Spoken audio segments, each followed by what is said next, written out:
en Latinoamérica. Voy a leer porque si no me va a ser imposible ceñirme al tiempo.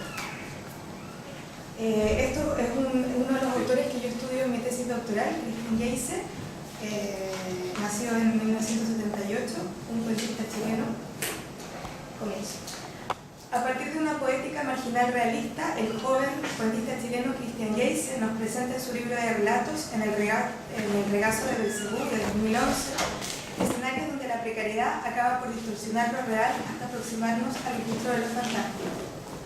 En diálogo con la tradición chilena que va de Manuel Rojas y Nicomedes Guzmán hasta su alcalde, la propuesta de Geise construye el relato realista para vincularse con la angustiante experiencia metafísica de lo fantástico horroroso en el continente.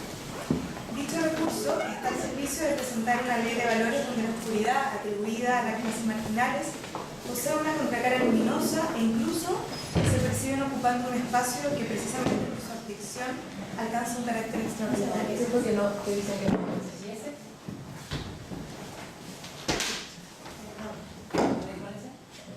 ¿Ahí? ¿Es gol? Los dos sirven ya. Ya se ve. A ver los dos. Sí. A ver. A ver, dale. Perdón. Consideraremos dos cuentos del autor. En el primero de ellos, ¿Has visto un dios morir?, la alucinación producida bajo los efectos del ñache, bebida mapuche preparada en base a sangre animal, conecta a los personajes con un sentido de colectividad inaudito y les brinda la posibilidad de desprenderse de los velos que la sociedad impone. Su vivencia sublime apuesta por un vitalismo del horror donde quienes acceden a los bajos fondos por donde transitan los protagonistas estarían ocupando un lugar de privilegio, a contrapelo de su condición material y social. La propuesta de David Roas en torno a lo fantástico toma la realidad como punto de partida y en ese sentido resuena con el trayecto seguido por Geise. Es finalmente la misma realidad la que lleva consigo el peso de la extrañeza, de lo irracional, de lo incomprensible y, por qué no decirlo, de las injusticias.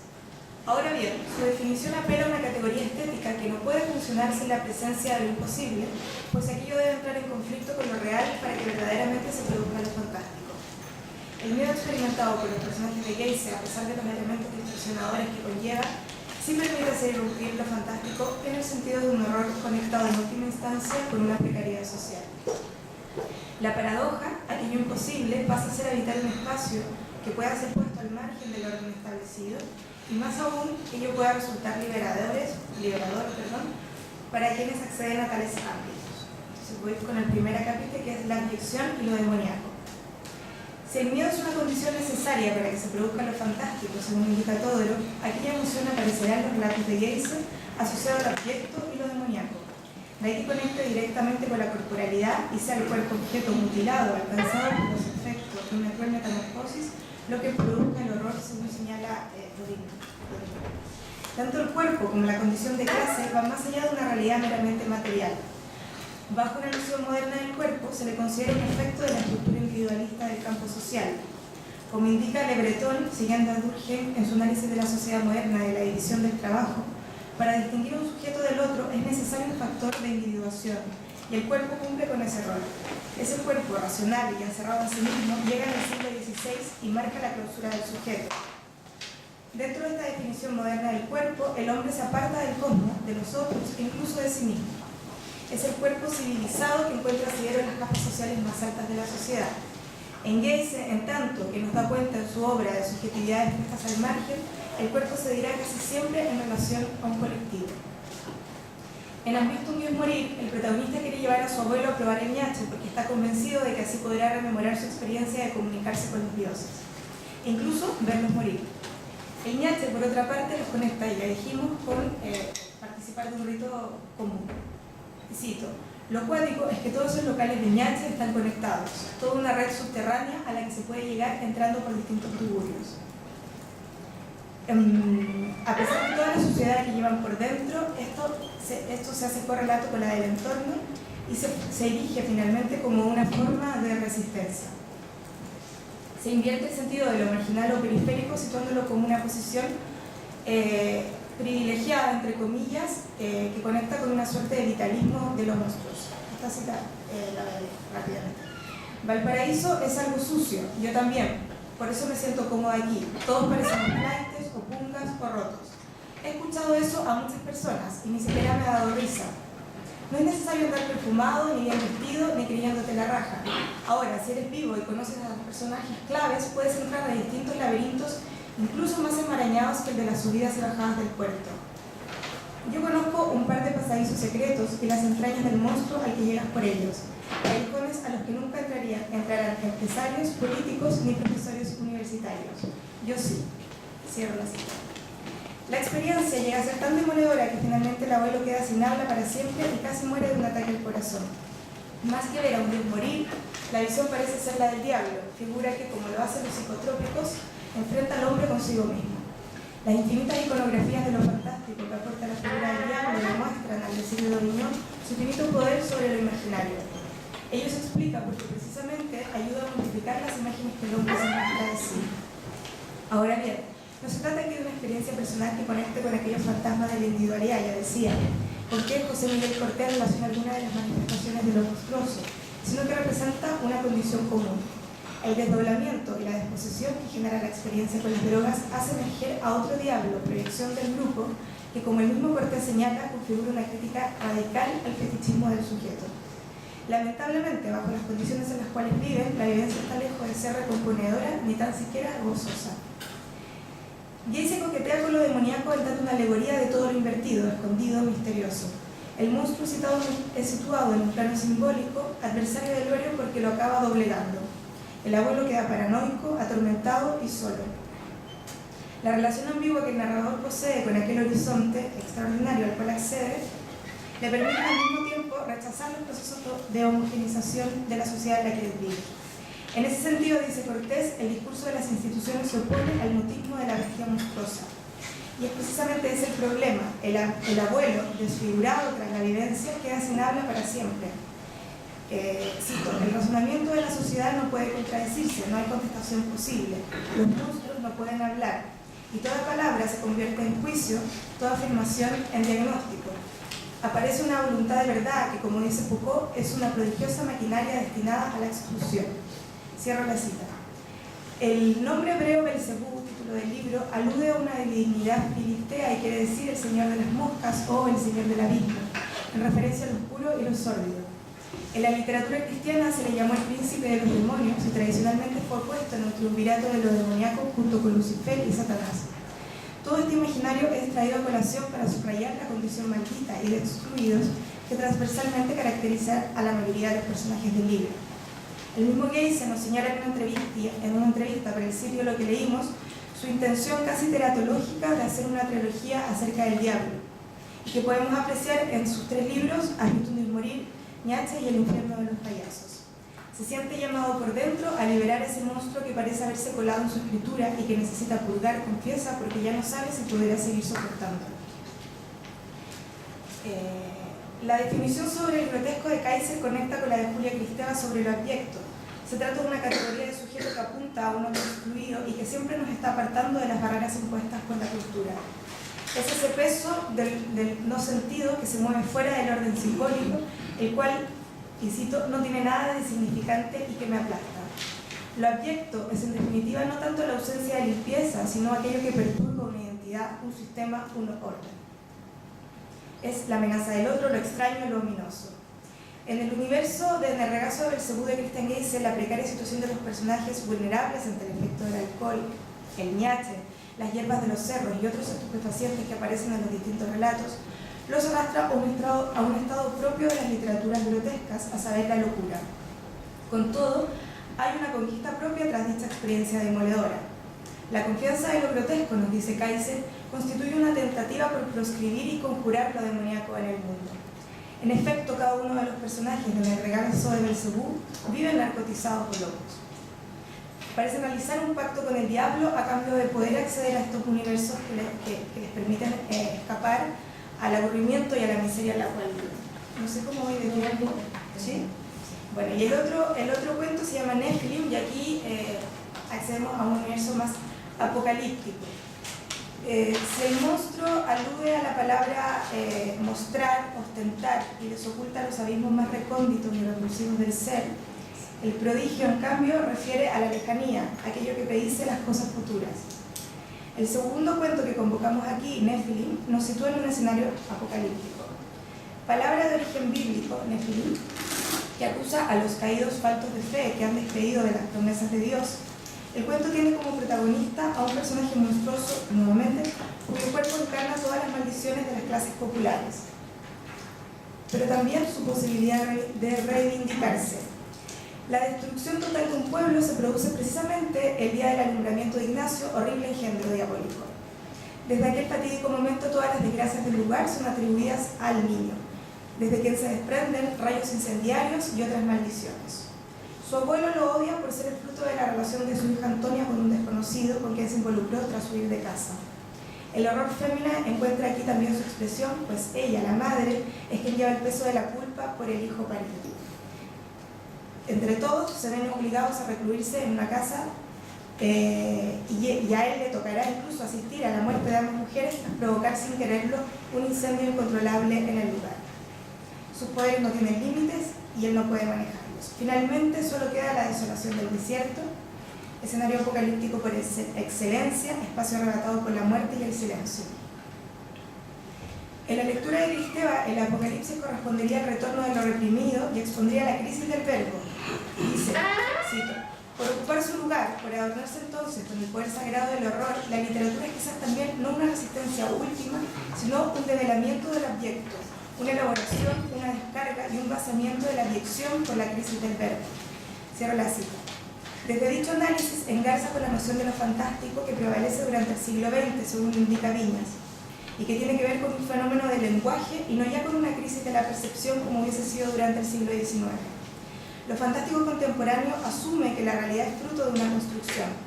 Se crean nuevos sistemas referenciales o mundos alternativos que, al ser homologados a la realidad, cuestionan la vigencia de esta noción. Se instala con ello una retórica de lo indecible que en el caso de nuestro autor, sin embargo, no devendrá en metaficción. En sus cuentos, por el contrario, Geyse pretende asir ese horror llevando el lenguaje a sus máximas posibilidades. Ilse, Fabri y Vivanco nos recuerdan que lo apocalíptico conecta también con la alegoría en sentido benjaminiano, el cual remite, según Lea Velar a partir de Benjamin, a la historia sufriente del mundo. Se trata de una historia cuya interpretación sigue siendo tributaria de esquemas religiosos que se han vuelto lejanos, pero no han desaparecido por completo. En efecto, la alegoría florece en un mundo abandonado por los dioses, donde incluso ellos mueren, en continuidad con el primer cuento analizado, Has visto un dios morir, y que bien podría ser perfectamente leído como un apocalipsis menos espectacular y en menor escala, pero igualmente desolador, más bien post-apocalíptico, que es ahí donde no se instaura ningún orden, no hay poder de predicción y la posibilidad de concluir queda anulada. En conclusión, en la obra de Geyse se puede ver que lo fantástico, si es que se le lee de tal forma, opera como una forma de subversión. En tanto altera la representación de la realidad establecida por el sistema de valores compartidos al describir un fenómeno imposible dentro de dicho sistema. Forma de oposición social subversiva contrapuesta a la ideología del momento histórico en el que se manifiesta. En Geyse, si bien la liberación no llega a ser plenamente reivindicativa, instala la voz de un grupo excluido. Finalmente, parece tener claro que lo demoníaco lleva en su etimología, demos, aquello que los griegos fundaron como la democracia ateniense y que bajo una acepción moderna nos permite denominar a todos los otros que no ocupan el centro, en definitiva, el pueblo.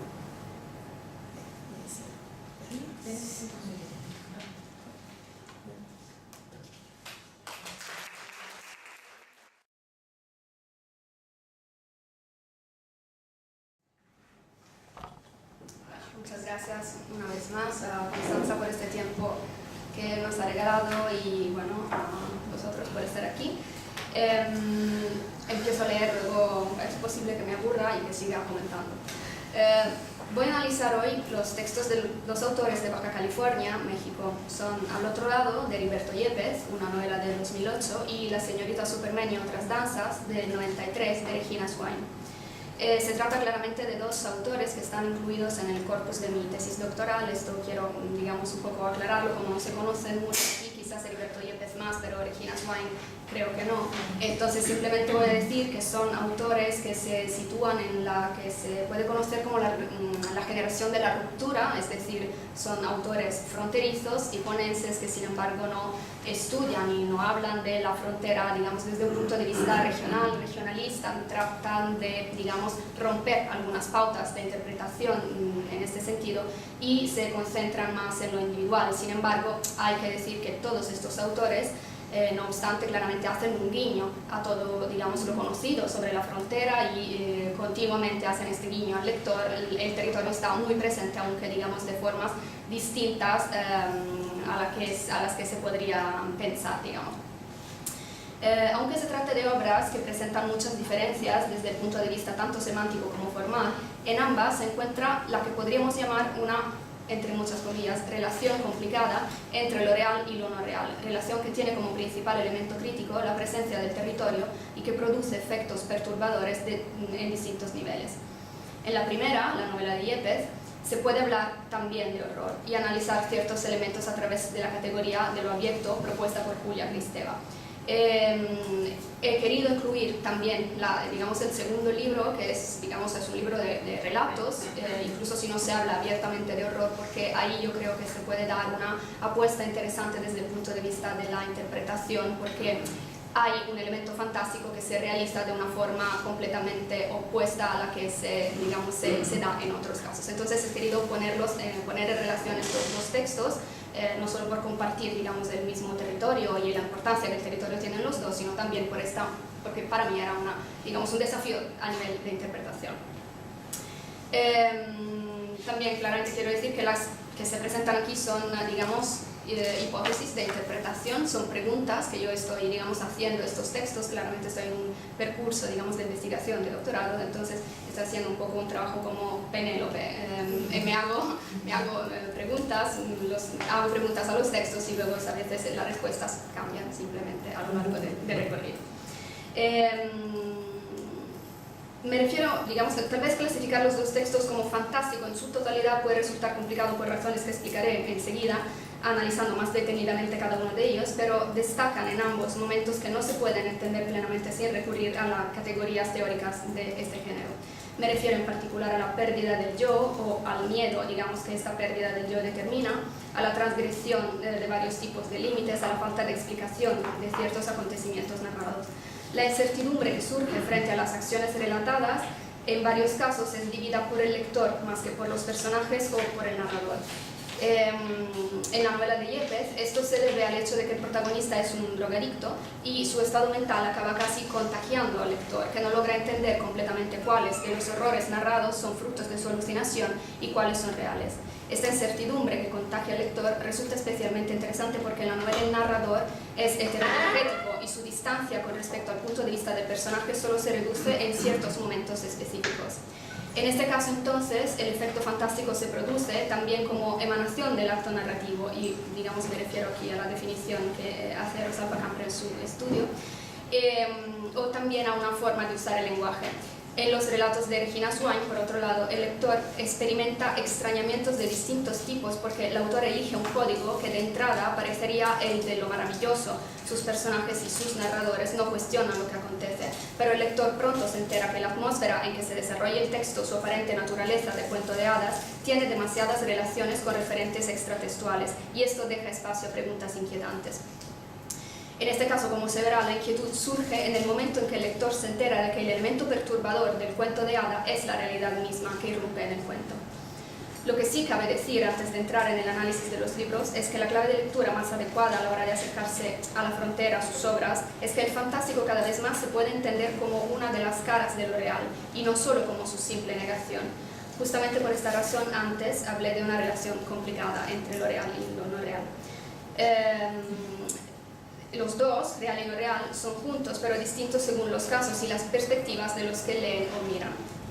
Asimismo, el elemento fantástico desempeña un papel de abertura y no de cierre, sugiere otras hipótesis de lectura, no ofrece respuesta, lo que resulta especialmente relevante, sobre todo debido a la relación de los dos textos de los que me ocupo con el contexto en que se producen y con sus relaciones y significados extratextual, y vuelvo a repetirlo. En el otro lado, el horror se produce a partir de la relación canibálica que se da entre los personajes y entre estos y el territorio.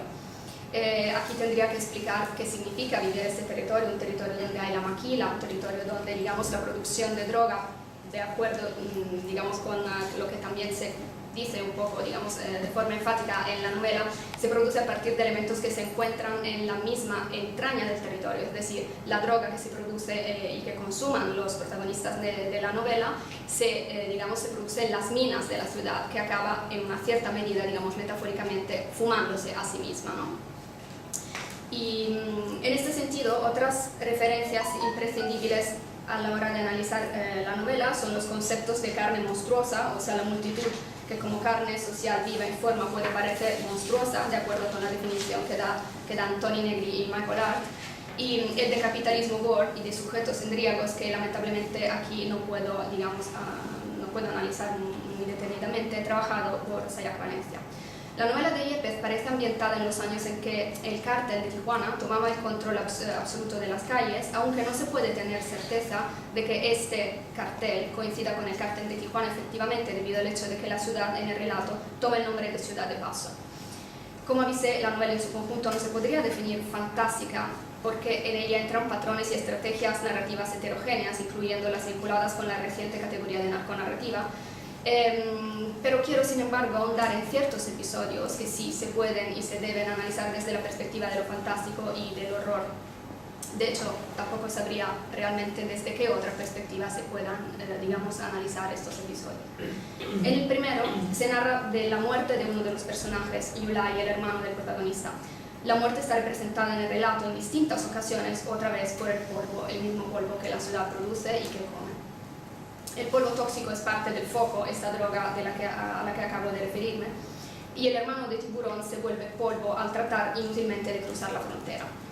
Y cito: siguió su huida, su búsqueda, y poco después cayó Yulai en la pasadera, como caen siempre los que cruzan solos la tierra de nadie, sin guía, primero desplomándose en el suelo, luego lentamente haciéndose cadáver, huesos a ras de piedra, polvo amarillento, luego puro silencio, soplo de viento seco, sonido desalmado del tiempo pasando en el desierto.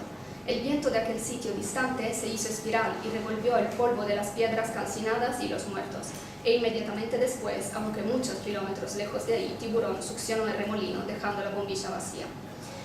Cada cadáver se vuelve polvo y esto, digamos, es sabido, pero desde el punto de vista semántico, el hecho de que se trate de un fenómeno tan rápido es lo que lleva el efecto de extrañamiento, que crece a repetirse esta referencia al polvo. En el mismo momento en que Yulai se transforma en polvo, Tiburón succiona su remolino.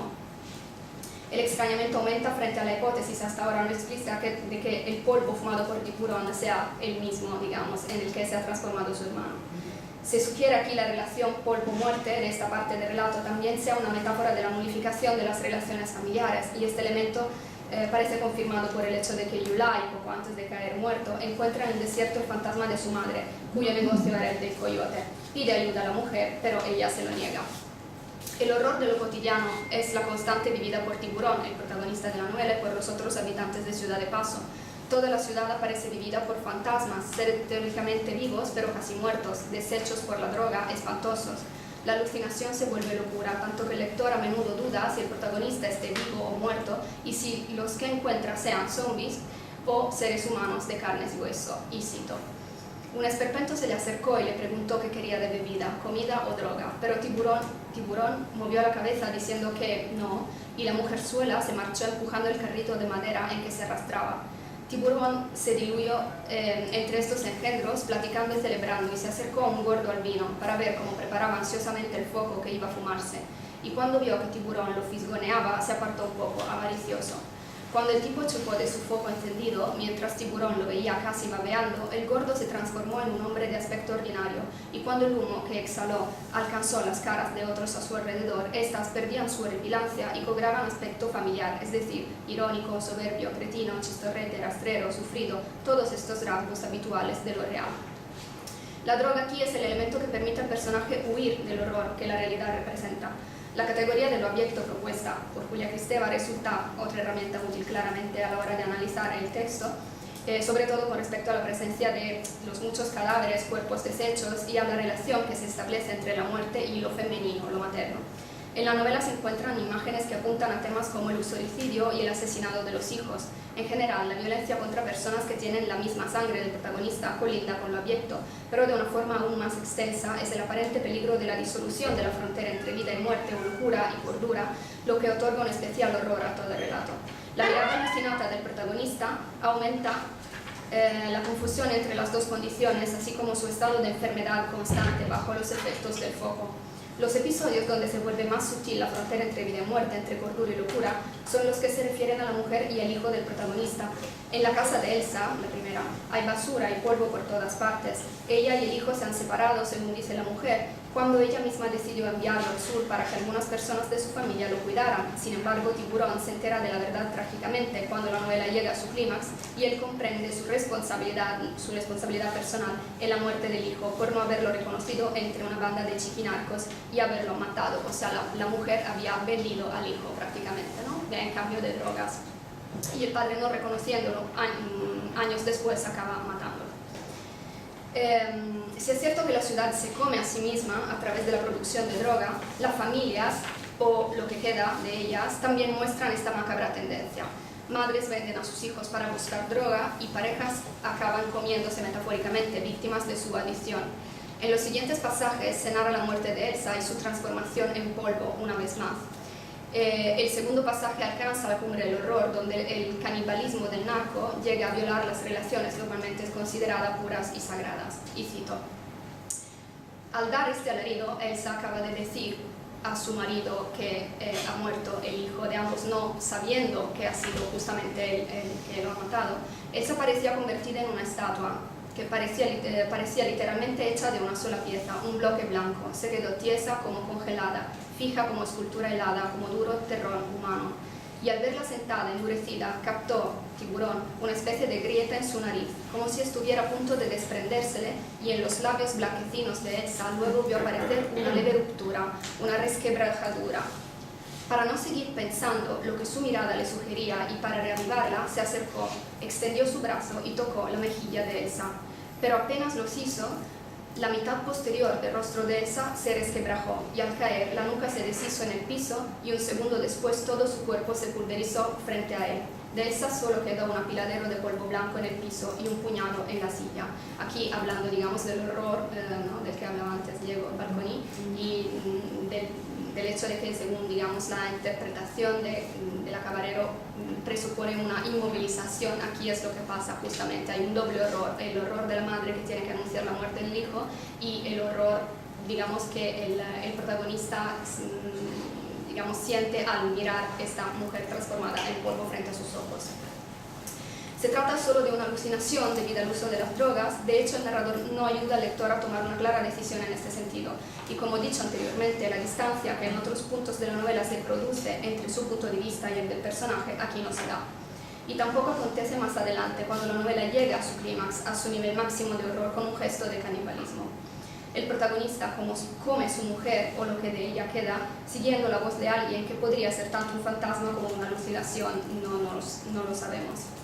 Y cito: deja de fingir, dijo Coyote a Tiburón, no intentes volver a tu estado anterior, no podrás. Necesitas energía y aquí has venido por ella, has venido a devorar, hazlo.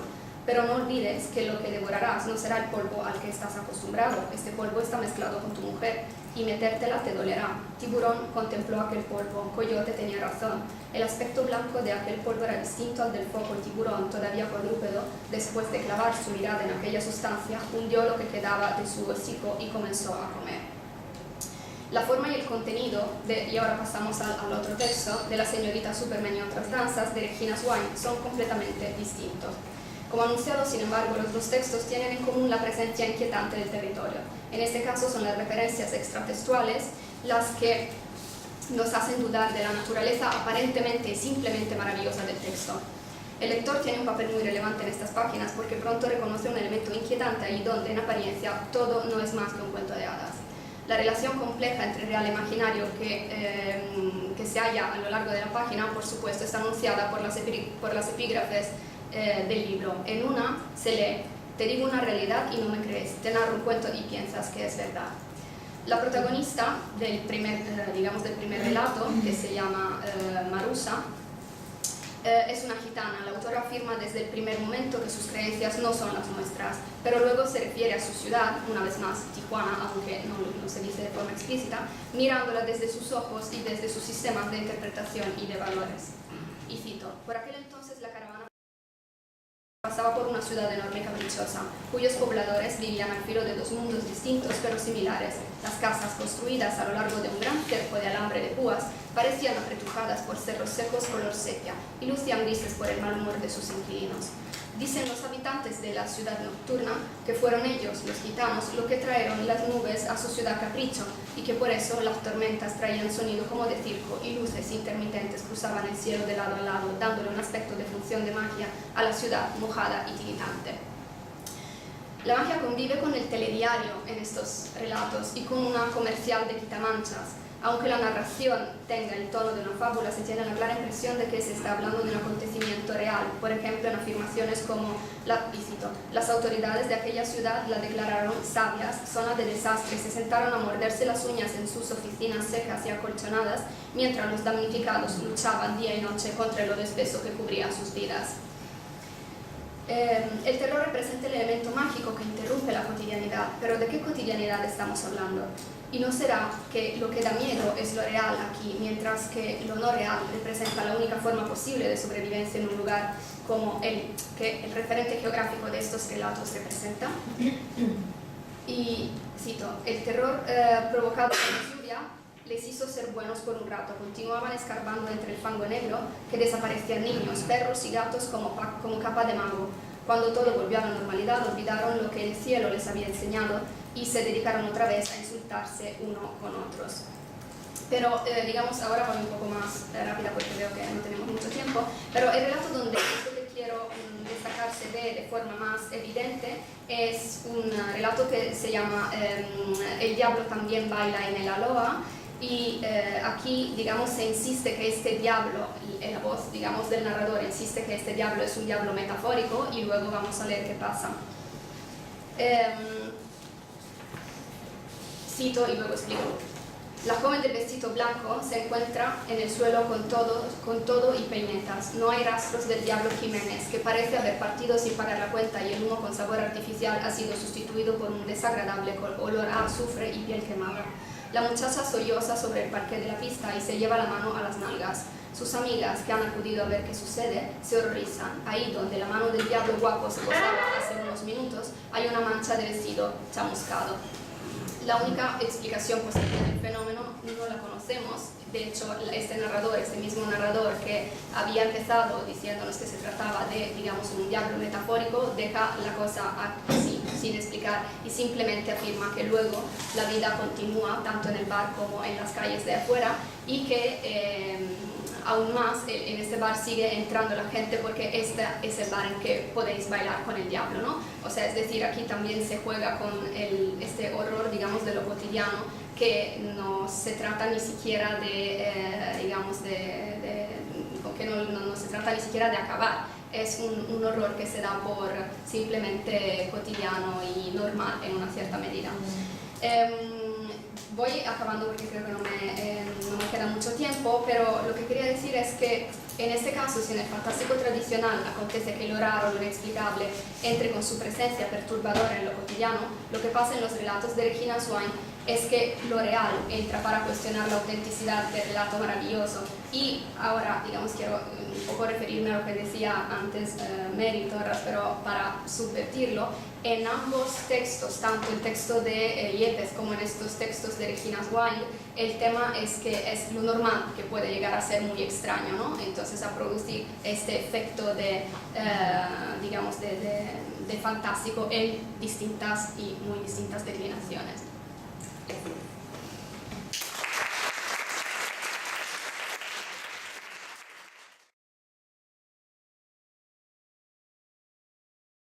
Muchas gracias. Claudia Hernández, salvadoreña, fue seleccionada como una de las escritoras latinoamericanas más influyentes en el marco de Bogotá de 39 en el año 2007. Tiene 5 libros de cuentos publicados y recientemente, hace 2 meses, publicó su primera novela titulada Ropa, Tumba, Quema. En buena parte de sus cuentos, la representación de la experiencia de la violencia se realiza en un registro fantástico. ¿Y a qué nos referimos con esto? Bueno, por un lado, se transgrede o trastorna el orden que organiza el mundo real, haciéndolo inestable, es decir, no fiable. Se viola la ley inmutable para atentar contra ese mundo y a un nivel lingüístico utiliza recursos sugerentes, insólitos, comparaciones, metáforas, alegorías, para insinuar lo imposible y narrar lo terrible. Si bien es cierto que sus cuentos no provocan miedo o terror definidos en términos de Lovecraft, por ejemplo, sí lo es el hecho que inquietan, perturban, impresionan, provocan duda, interrogan al yo.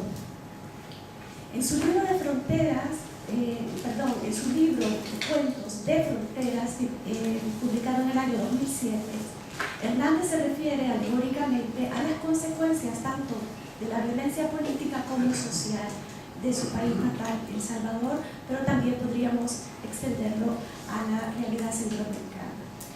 Y es así como encontramos referentes extraliterarios relativos a la historia de la región.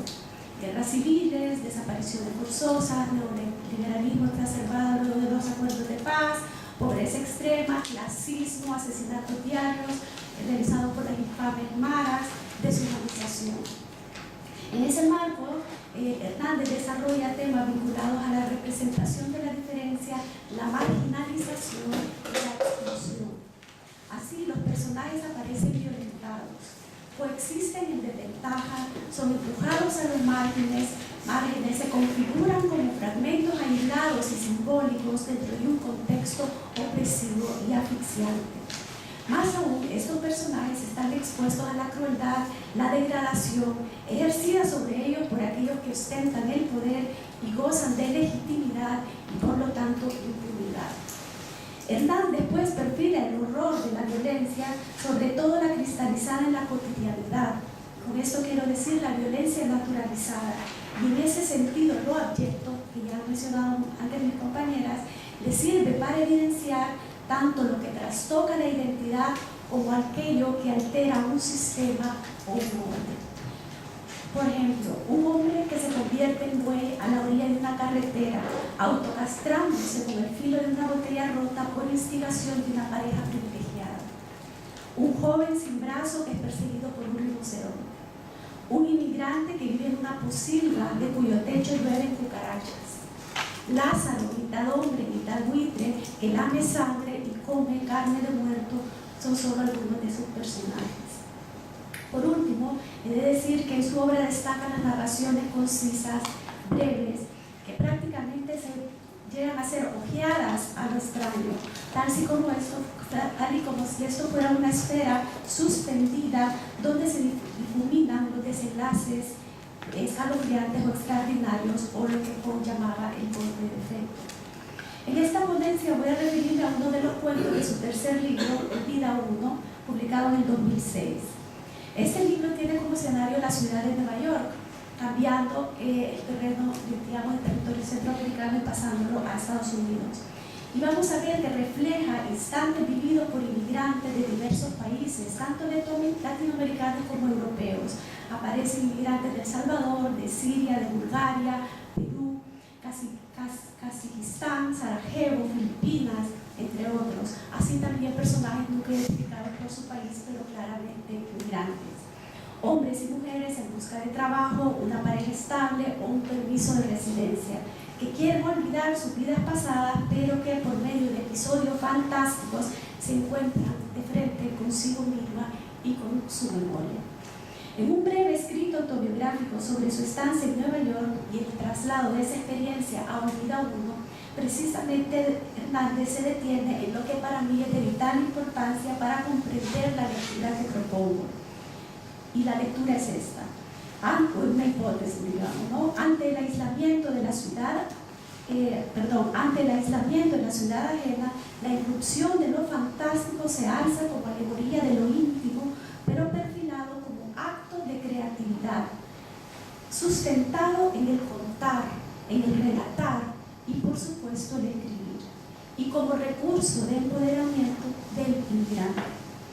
Leamos ese escrito autobiográfico de Claudia Hernández, y cito: en cuanto comencé a caminarla, me pareció que Nueva York se acoplaba a mis ansiedades porque hacía que los días duraran en ocupada soledad lo que yo necesitaba que duraran, y que las noches colocara siempre a mi lado a alguien dispuesto a contarme una gran historia que bien podía ser la peor de sus verdades o la mejor de sus mentiras. No imaginé entonces que tiempo después de regreso a casa me encontraría pensando en cosas en las que no reparé mientras estuve en ella, y entendiendo que todas las voces que había oído noche tras noche habían estado contándome por separado una misma historia que comencé a escribir en el íntimo lenguaje en que ella me la había susurrado y resonaba en mí como el eco de esa ciudad ajena. Trabajar este libro aceleró mi recuperación y me enseñó algo acerca de mí misma y de mi literatura, a la que había abandonado y que de otra manera no habría visto. También me dejó ver que Nueva York me había dado el placer sencillo de caminar sin tener que estar pendiente de que algo terrible fuera a suceder en la siguiente acera, como en mi ciudad. Cierro cita. Como vemos, por medio de dichos relatos, susurros suspendidos en la ciudad, la escritora se funde con el espacio en un abrazo sensorial, donde el anonimato se convierte en una ventaja, aunque precaria, pero preferible a la violencia cotidiana del país de origen. Y por eso los vínculos humanos, aunque fugaces, son tangibles y reconocibles. Solo así resulta soportable verle la cara a una frívola sociedad edificada en el neoliberalismo. A esto se debe que en el libro se advierten resquicios por donde entra una tenue luz, porque a diferencia de sus libros anteriores no todo es oscuro y olvida uno. Se oye ese murmullo de voces que hablan entre sí y se cuentan sus historias, se confiesan, se acompañan, sobreviven.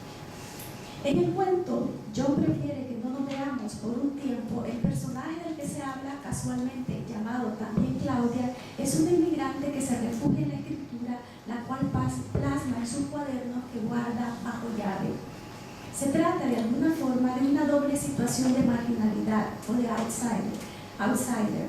Una inmigrante que escribe pero que no tiene posibilidad de acceder al establishment cultural de Nueva York.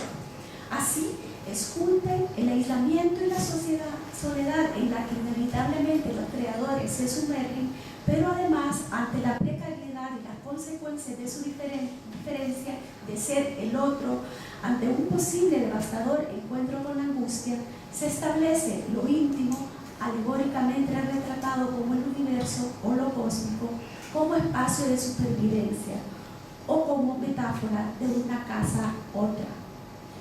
Gaston Bachelard, en la poética del espacio, afirma que la casa es uno de los mayores poderes de integración para los pensamientos, los recuerdos y los sueños, y sin ella estaríamos dispersos. La casa es pues metáfora y espacio principal de la construcción social, de lo interior, lo íntimo, lo privado y de sus correlatos de seguridad, bienestar, protección. Esto coincide plenamente con lo propuesto por Pierre Bourdieu, quien en Razones prácticas sobre la teoría de la acción expone su concepto de privacy y amplía la noción planteada por Bachelard del ámbito individual al colectivo, por lo cual podemos evidentemente establecer la correlación entre casa, sociedad o nación, como visión colectiva de un adentro simbólico en el cual se perpetuarían las ideas de sus ocupantes y se establecería como espacio de protección de los ideales o de un cierto modo de habitar. Es quizás en ese sentido, por ejemplo, que Casa Tomada de Cortázar ha sido leído, según Oviedo, como un retrato de la clase burguesa argentina justamente en los años en que el peronismo empezaba a crearles inquietudes y zozobras. Es decir, representa un orden amenazado por el caos. Tales demonios parecen estar adheridos a esta alegórica expulsión del paraíso de la falsa seguridad. En contraste, en un poema de Hernández también incluido en Olvida Uno, titulado La mía es una puerta fácil de abrir, la casa de un inmigrante está constantemente invadida por visitantes espectrales que le dejan desechos, lo que sobra, recordándole su condición inferior, de marginado, hasta que finalmente ese inmigrante, violentado en su intimidad, comodidad en su casa, termina aceptando los códigos del país ajeno y se muda a una casa normal y homogenizada. Pero veamos cómo Hernández retrata la casa de la migrante en John prefiere que no nos veamos por un tiempo. En este cuento, la narradora homodiegética es la amante de John y a la vez es la pareja de Claudia. Esta es la narradora que conocemos como la migrante perseguida por la voz hegemónica. En una ocasión, John invita al amante a pasar la noche con él, ya que Claudia se encuentra de viaje, y comprobamos que la narradora le tiene envidia y además muestra prejuicios y recelos hacia ella. Un momento dice, es una criatura frágil, casi un insecto. Así, en esa ocasión, mientras John duerme, la narradora comienza a fisgonear en el espacio privado de Claudia. Revisa cajones, escarba en su armario, husmea el interior de sus bolsos, mientras intenta hacer el menor de los ruidos. Y cito, pero me fue imposible no exclamar con asombro cuando, con la ayuda de un picayelo, conseguí abrir el seguro de la puerta de su baño privado y me encontré con una visión del universo encajada en ese espacio de diminutos y opacos azulejos blancos. Una vez pasado el asombro y fuera del apartamento, la narradora se arrepiente de no haberlo robado y dice, durante el resto de la semana no hice más que reprocharme por haber reaccionado con cobardía ante el infinito. Así, la narradora decide volver, pues no le es posible renunciar a la idea de contemplar de nuevo su maravilla. Le ruega a John que le invite a pasar la noche con él, y en esa segunda ocasión, aunque tenía intención de robarse todo el infinito, solo logra llevarse uno solo de los insondables puntos. Es así como la narradora invade el secreto de Claudia, lo descompone, lo despoja y la despoja a la vez a la inmigrante de su dignidad, ¿no? Y este hecho, por supuesto, queda impune. Poco después, cuando John le anuncia a la narradora que prefiere que no se vean por un tiempo, este lo justifica diciendo que Claudia se ha enterado de sus encuentros amatorios clandestinos. Lleva ya 3 días negándose a dormir con él, se encierra en su baño y no para de llorar. Tampoco quiere comer. John le enfatiza que quiere mantener a Claudia a su lado. Es entonces que la narradora, sintiéndose culpable, intenta enmendar la situación y va a hablar con Claudia solo para descubrir un rollo mayor. Y cito, me fui a buscarla para devolverle el pequeño astro y para suplicarle que no fuera a recriminarle mi falta a John. Él ni siquiera imaginaba que ella mantenía oculto lo infinito en su baño. De haber estado al tanto, seguro jamás habría dejado que me acercara, ni siquiera me hubiera invitado a su apartamento. Entonces puse en sus manos la esferita de luz naranja que había estado llevando conmigo en los bolsillos como una fruta pequeña, convencida de que por eso revolvía el asunto. Ignoraba que alguien más había descubierto la espesura cósmica en su baño y, a diferencia de mí, se la había llevado completa. Claudia, a pesar que aparentemente acepta la condición de precariedad en su relación con John, decide concentrarse en plantar un nuevo universo con la estrella que le ha sido devuelta, aunque esta vez le pondrá en la puerta del baño una fuerte cerradura.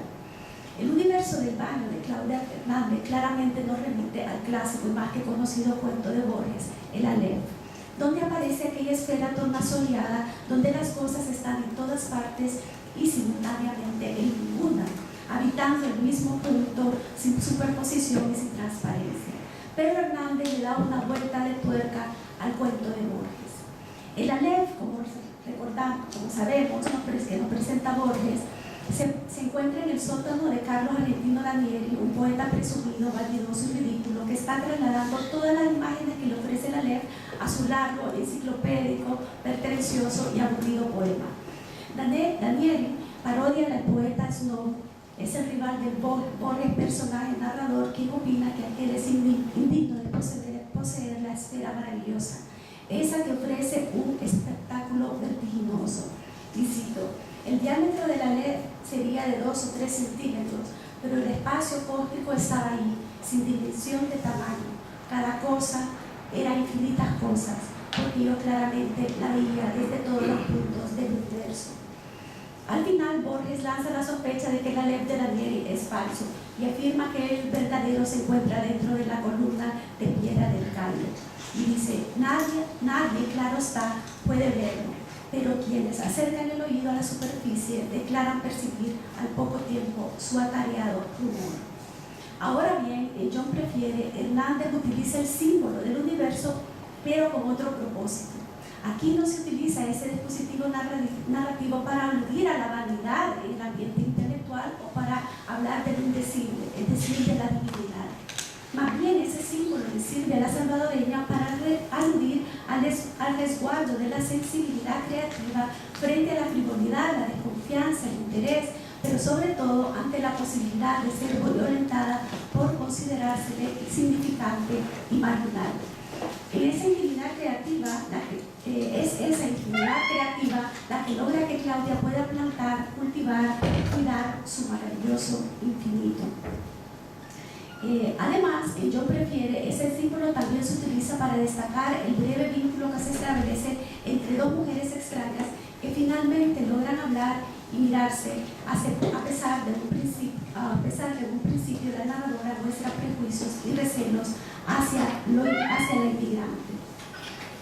Pero Claudia no es ingenua, sabe lo que como migrante causa en el otro y reconoce la precariedad del espacio público y del espacio compartido.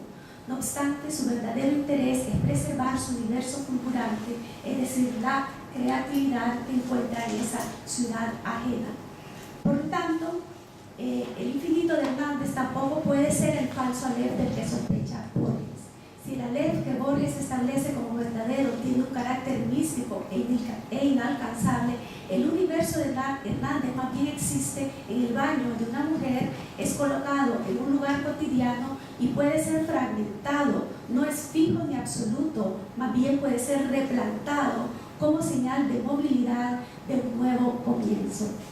Si en el Aleph ideado por Borges cada cosa es al mismo tiempo infinitas cosas, también lo es el acto escritural. Pero en el cuento de Hernández, este acto no surge desde las imágenes vertiginosas de lo externo, de lo de afuera, imágenes que un poeta presumido transcribe. No, en la de la migrante surge desde lo íntimo. La escritora anónima, contenida infinita en sí mismo, en la medida que recupera una infinidad de voces migrantes. Se alude pues a que su dueña tiene una sensibilidad no tocada por la vanidad, sino por la conciencia de la pérdida de un país, de la casa original. Es esa creatividad la que le permite inventar su casa otra, la diferencia con el cuento de Borges, precisamente. Además, que estos personajes que se enfrentan no se odian al final y logran establecer este vínculo imperfecto y momentáneo y, como dije, en un espacio precario. El contacto entre estas dos mujeres evidencia la oportunidad, la devolución de un pedazo del universo y paradójicamente el infinito, irracional en tanto vasto y extendido, pero que termina siendo una especie de brote de planta. Claudia lo hará crecer a partir de la pequeña esfera que ha recuperado. Entonces sabemos que ella sobrevivirá. Sabemos que el acto escritural, el relato migrante, continuará a pesar de los despojos. Gracias.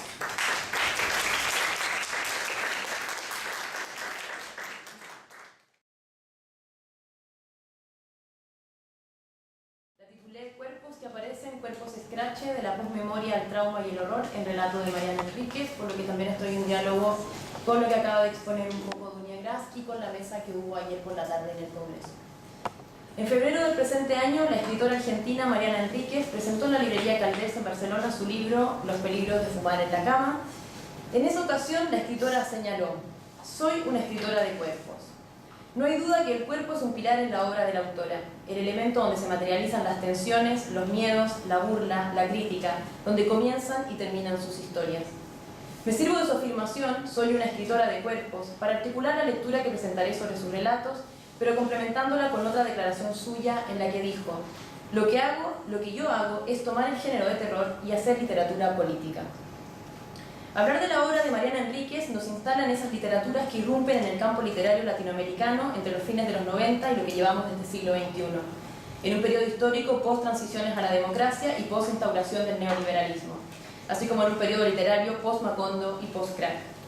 Así, la generación de Enríquez está marcada por esos convulsionados años 70 en los que nacieron y tuvieron su infancia, y por esa adolescencia en unos rockeros y poperos 80 y en unos 90 determinados por esas consignas democráticas que apelaron por un mirar hacia adelante y dejar el pasado atrás.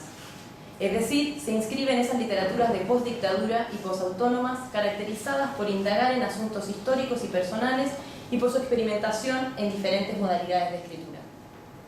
A modo general, podríamos decir que los relatos de Mariana Enríquez denuncian las violencias de los cuerpos y sobre los cuerpos desde 4 grandes aristas. Las violencias del patriarcado y de la sexualización normalizadora, las violencias producto de la instauración del neoliberalismo y la crisis económica, así también las violencias culturales y políticas y las violencias del pasado histórico de la región ante los crímenes de Estado y la violación de los derechos humanos. En esta ocasión presentaré una lectura de los cuentos Cuando hablábamos con los muertos, Chicos que faltan y El desentierro de la Angelita, compilados en este libro Los peligros de fumar en la cama, recientemente publicado por Anagrama. Todos ellos vinculados a este último tipo de violencias, las de corte político-históricas, que comprenderé desde el neologismo, y retomo un poco a la Adriana Cabareros, mencionada ya en la mesa anterior, para referirse a las violencias contemporáneas de horrorismo. Parto de la idea de que son textos en los que mediante la presencia de cuerpos incómodos por su ausencia, su fantasmagonía, su incompletud, su abyección, su falta de singularidad, se visibilizan de forma alegórica los horrores políticos y con ello se demanda una reflexión en torno al binomio memoria y olvido. Estos relatos de Mariana Enríquez dialogan en gran medida con obras literarias del Cono Sur de coetáneos y coterráneos a la autora, en los que subyace la temática de la memoria o amnesia histórica, abordados desde el sujeto que no fue testigo directo o protagonista de las violencias políticas denunciadas. Me refiero a formas de volver a casa de Zambra, 76 y los topos de Brusone o Pronto, listo y ya de Gortogaray, por nombrar solo algunas obras. En todos estos casos, las categorías estéticas de relatos de posmemoria y relatos de filiación entregan herramientas adecuadas para abordarlos, en la medida en que, por una parte, y cito a Beatriz Sarlo, remitan a la memoria de la generación siguiente a la que padeció o protagonizó los acontecimientos, es decir, a esa posmemoria que sería la memoria de los hijos sobre la memoria de los padres. Y por otra, se identifican como objetos culturales, y aquí remito a Sara Ross, que tematizan y testimonian las marcas y huellas traumáticas que deja la historia de un país en la convivencia familiar y en la historia subjetiva narrada desde una perspectiva íntima. Si bien estos relatos de Mariana Enríquez se enmarcan dentro de estas líneas estéticas, no se puede pasar por alto que la autora trata el horrorismo político desde el género fantástico, particularmente desde el horror fantástico, dando cabida en el interior del texto a esa problemática confrontación entre lo real y lo imposible. Por lo que abordar los diferentes conflictos sociopolíticos desde un género que proporciona otras herramientas estilísticas para encarnar una época y sus horrores, alejadas de las propias de la escritura testimonial o del realismo autoficcional.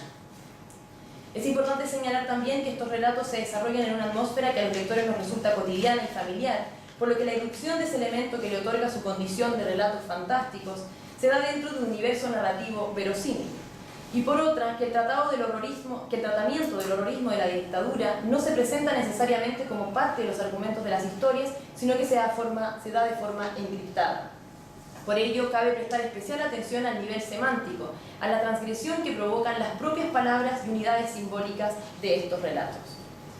Uno de los cuentos que más se inscribe dentro de estas estéticas de la posmemoria y filiación es Cuando hablábamos con los muertos, al ser el texto en el que el trasfondo político es más evidente.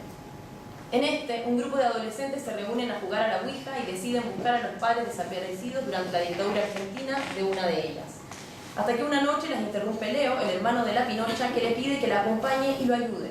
Pero con el pasar de la historia nos enteramos que la visita de Leo no fue real, ya que él nunca fue a la casa. La autora se sirve de la atmósfera de suspenso y terror que caracteriza de por sí el juego de la Ouija para construir el escenario desde donde dar paso a la temática de la memoria y el olvido. Sin embargo, es interesante en este relato la manera en la que la narradora articula esas referencias a la dictadura, ya que da cuenta de cómo una de las fracturas ocasionadas por los procesos políticos a la democracia es precisamente la incapacidad de denunciar esa violencia, el no saber cómo nombrar sus restos, sus efectos, sus consecuencias. Cito: estuvo buenísimo que Julita finalmente abriera la boca sobre sus viejos, porque nosotros no nos animábamos a preguntarle. En la escuela se hablaba mucho del tema. Todos sabían que los viejos de Julita no se habían muerto en un accidente. Los viejos de Julita habían desaparecido, estaban desaparecidos, eran desaparecidos. Nosotros no sabíamos muy bien cómo se decía. Pero ahora ya todos sabíamos de esas cosas, después de la película La noche de los lápices y el Nunca Más, y lo que contaban las revistas y la televisión. Más allá de la presencia de dos intertextos que abordan episodios de la dictadura del país, como son el documental La noche de los lápices y el informe por la Comisión Nacional sobre la desaparición de personas, el Nunca Más, en ambos fragmentos del cuento vemos cómo la narradora se refiere a la dictadura y a los asuntos vinculados a ella mediante un genérico, ese tema, esas cosas, sin poder pronunciar los hechos, al mismo tiempo que confiesa su desconocimiento a la hora de articular la condición de desaparecidos de los padres mediante la reconjunción del verbo, del pasado al presente, y de la confrontación entre el estar y el ser. Eran desaparecidos, estaban desaparecidos, con lo que da paso a un cuestionamiento en torno a la perdurabilidad de dicha condición de ausente y a cómo pasa esta misma a determinar a esas identidades. Ante esto, me remito a la idea de Neville Richard, expresada en Fracturas de la Memoria, Arte y Pensamiento Crítico, en torno a la peligrosidad del nombrar y a cómo en esos procesos políticos de reconciliación, mediante un pragmatismo democrático, se veló por atenuar las marcas de la violencia adherida a las propias palabras que nombran la conflictualidad y el dolor de ese recuerdo y pasado histórico, buscando expresiones que redujeran eufemísticamente la gravedad de los hechos y así neutralizarlos, como en el caso de la utilización del concepto transición en lugar de postdictadura. El cuento, a su vez, mediante el personaje de la Pinocha, y aquí cito, que molestaba a los espíritus de los muertos ya que era la única que no tenía familiares víctimas de los crímenes de Estado, abre paso a la reflexión en torno al dilema de la posmemoria. ¿Cómo articular una memoria de algo que no se ha vivido personalmente? ¿Cuáles son las memorias autorizadas y legitimadas? ¿Quiénes tienen el derecho a recordar, a denunciar?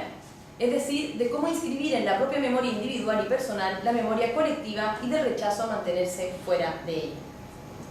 Por otro lado, cabe destacar de este cuento las razones por las cuales Julita quería jugar en la Ouija y buscar a sus padres. Además de tener ganas de hablar con ellos, quería saber dónde estaban sus cuerpos, porque eso tenía locos a sus abuelos, nos dice la protagonista. A partir de esta simple narración, el texto da paso a una reflexión en torno al cuerpo y a cómo en él convergen la memoria, el trauma y el horror. Por ende, al darle espacio a estos personajes que se los habían llevado, el cuento se inscribe dentro de las prácticas escriturales postdictatoriales que se enfrentan a los dilemas de la representación desde la denuncia. Denuncia que en este caso es efectuada a partir de la problematización de estos cuerpos, ya que la condición de detenido desaparecido implica no solo el horror del desconocimiento de un paradero y el horror de tener que asumir una muerte bajo situaciones de violencia extrema, sino que también el dolor de verse privado de la despedida y la sepultura ante la ausencia del cuerpo ultrajado. Así, se está dando cuenta de cómo es precisamente la traumática evidencia de este cuerpo faltante la que exige la resistencia a la desmemoria y el olvido, y la que demanda el recuerdo y la búsqueda de la verdad y la justicia. Cito a Neville Richard: la experiencia de la postdictadura anuda la memoria individual y colectiva a las figuras de la ausencia, de la pérdida y del desaparecimiento. Figuras rodeadas por la sombra de un duelo en suspenso, inacabado, tensional, que deja sujeto y objeto en estado de pesadumbre y de incertidumbre, vagando sin tregua alrededor de lo inhallable del cuerpo y de la verdad que falta. Pero, ¿qué ocurriría en estas sociedades víctimas de la violación a los derechos humanos si estos cuerpos desaparecidos se encontraran, y más aún si se encontraran con vida? Esta es la interrogante que le subyace al cuento Chicos que faltan. En este, al igual que en el relato anterior, el concepto desaparecido es fundamental para su lectura como relato de horror fantástico que aborda el horrorismo político histórico, por lo que el lenguaje y sus campos semánticos vuelven a ser el eje articulador. El argumento de este cuento gira en torno a las reacciones y el devenir de Mechi y Pedro tras la paulatina y masiva aparición de jóvenes desaparecidos en el pueblo que regresan en los mismos cuerpos con los que habían sido vistos la última vez, y que inicialmente son recibidos con euforia por sus familiares, pero que con el paso del tiempo y ante la falta de reconocimiento de sus identidades, son devueltos o rechazados por los padres, desatando una locura y temor colectivo. Este relato destaca sobre todo por la dimensión emocional y psicológica de sus personajes, lograda a partir de los adjetivos empleados por el narrador omnisciente connotados por el miedo, mediante los cuales se explora la experiencia subjetiva del horror y se construye la atmósfera escalofriante. Cito algunos ejemplos. El periodista estaba cagado en las patas mal, Los padres primero se alegraban y después se aterraban. Los policías estaban pálidos y temblorosos. A este recurso lingüístico al servicio de la ambientación del relato, cabe añadir otra estrategia de enunciación que contribuye a que éste sea leído desde los paradigmas de la memoria histórica y la reparación. Esta se desprende del hecho de que en este cuento sobre la ciudad visitada por los aparecidos, los faltantes, los ausentes, como se refiere en diferentes ocasiones el propio narrador, no responden a desaparecidos políticos, sino que a huidos, a secuestrados o a suicidas, todos ellos en un contexto alejados de la dictadura. Sin embargo, desde que se presenta a Mechi como la funcionaria del archivo de los jóvenes perdidos y desaparecidos, los lectores inmediatamente decodificamos el significante desaparecido desde su connotación política e histórica, y lo relacionamos tanto con los momentos en los que se han encontrado cuerpos e identificado los cadáveres, como en los casos de los propios hijos o nietos que han descubierto que en realidad son hijos de detenidos y asesinados políticos. A esto le agrego el cambio sufrido en el título del relato, al pasar de chicos que vuelven de su primera edición del año 2009 a chicos que faltan. El cambio de la palabra es significativo, ya que entrega diferentes atributos a estos cuerpos espectros imposibles. Si bien tanto la idea de retorno, que vuelven, como de la ausencia, que faltan, están vinculados a la noción de desaparecidos, en el primer título los cuerpos enunciados se alejan de esa idea de pérdida y conducen al interrogante de quiénes son, mientras que en el segundo la mantienen y nos llevan a la pregunta ¿dónde están? Es decir, nos encontramos ante un relato que se sustenta en la palabra desaparecido, ya sea como sustantivo o adjetivo y otras afines, y desde ahí se establece la relación con el horrorismo de la dictadura. Así, mediante la figura fantástica del Revenant, Mariana Enríquez compone un relato alegórico para hablar del horror de las memorias históricas fundadas en los silencios, los vacíos, los faltantes, y para problematizar sus traumáticos efectos en las identidades de sus víctimas y en la complejidad de la reparación. Similar es el recurso empleado por la autora en el cuento El desentierro de la Angelita, en el que la narradora cuenta cómo el pequeño y putrefacto cuerpo de su tía abuela, que desenterró una tarde cuando era niña, la visita un día a su apartamento y se queda a vivir con ella para siempre. El horror en este relato se materializa en la descripción que hace de ese bebé muerto, y que más que perturbarla por la imposibilidad de su ser, lo hace, y la cito, por su personalidad demandante. El texto es protagonizado por expresiones propias de lo grotesco y la abyección que apelan al miedo y al horroroso, pero esta vez desde el estado físico de la descomposición. La angelita, en contraste con la imagen a la que remite la noción popular del angelito, de pureza y lo cándido del niño muerto, está, y cito, a medio podrir, tiene una cara fea, verde-gris, y su piel podrida se desprende. Más allá de que el propio título anticipa la presencia de un cuerpo cadáver, el desentierro de la angelita, en este caso es la presencia de dos elementos que bajo un nivel metafórico nos llevan a aproximarnos al relato desde el horror político. Me refiero a la aparición de unos huesos y al acto de desenterrar. Encontré los huesos después de una tormenta, se los mostré a papá. Dijo que eran huesos de pollo o de bifes de lomo, o de alguna mascota muerta que debía haber enterrado hacía mucho. Señala la narradora al inicio de la historia, poco después de confesar, y cito, que adoraba la lluvia porque ablandaba la tierra seca y permitía que se desatara mi manía excavatoria. Si bien los huesos encontrados por los protagonistas no corresponden a detenidos desaparecidos, su sola enunciación en la introducción de la historia inmediatamente desplaza su significado en el texto a la idea de los cuerpos de los ejecutados políticos, que fueron arrojados al mar o enterrados en fosas comunes. De la misma forma que el verbo excavar deja de solo remitir a la acción de remover la tierra y pasa a ser una metáfora de la acción política contra el olvido, donde el desenterrar, rastrear los cuerpos va de la mano de desenterrar, rastrear la verdad. Cito a Richard: rastrear, socavar, desenterrar las huellas del pasado son las acciones que han realizado las agrupaciones de derechos humanos desafiando la siniestra astucia de un poder que borró las pruebas, los restos de su criminalidad para poner sus actos a salvo de cualquier verificación material. Rastrear, socavar, desenterrar marcan la voluntad de hacer aparecer los trozos de cuerpo y de verdad que faltan para juntar así una prueba que complete finalmente lo incompletado por la justicia. De esta forma, Mariana Enríquez, mediante el uso de estos referentes, determinados por su carga política e histórica, da cabida a la representación de esas violencias de Estado, al mismo tiempo que mediante la búsqueda que hace la protagonista de una explicación de la procedencia de esos huesos, problematiza en torno a cómo esos sujetos perdidos en esas tierras de sepulturas anónimas se les arrebató no solo la vida, sino también su particularidad, su identidad. En este punto me sirvo de las ideas de Adriana Cabarero en cuanto a que uno de los efectos del horrorismo contemporáneo es la transformación del cuerpo en un desecho, en un residuo de la escena del horror al privarlo de toda singularidad. La cito: el horror tiene que ver, en efecto, con la muerte de la unicidad. Doy paso ya a conclusiones. A partir de esta lectura hemos visto cómo Mariana Enríquez se sirve de la modalidad estética del horror fantástico, introduciendo cuerpos sobrenaturales y siniestros que irrumpen sutil e inesperadamente en la narración para explorar el horrorismo de las violencias políticas contemporáneas.